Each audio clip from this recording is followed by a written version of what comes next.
Hello everyone and अस्सलाम वालेकुम। Welcome back to my YouTube channel. आज मैं बच्चों के लिए बहुत ही ज़बरदस्त सी एंड आसान सी रेसिपी लेकर आई हूँ पोटैटो क्रोकेट्स की।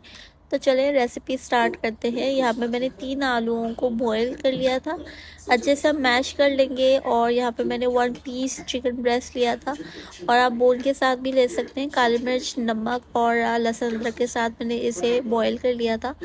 एंड इसमें मैं हरा धनिया, हरी मिर्चें, काली मिर्च एंड यहाँ पे मैंने डाल दी है चिली फ्लेक्स। आप अपने अकॉर्डिंग के हिसाब से, टेस्ट अकॉर्डिंगली अपना स्पाइस लेवल कम या ज़्यादा कर सकते हैं। और इसमें मैंने डाल दी है हस्ब ज़ायक़ा नमक।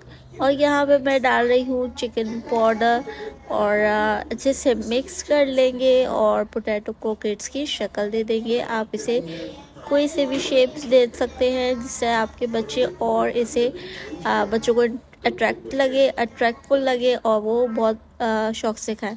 शैलो फ्राई कर लेंगे, और इसे मैंने कोट किया था अंडे एंड ब्रेड क्रम्ब से। So do try this recipe. I hope आप लोगों को ये रेसिपी इजी लगी होगी। एंड ये सिर्फ 1 वीक तक आप स्टोर कर सकते हैं एयर टाइट बॉक्स में। अपना बहुत ज़्यादा ख्याल रखिएगा। इंशाल्लाह मिलते हैं नेक्स्ट वीक। अल्लाह हाफिज़।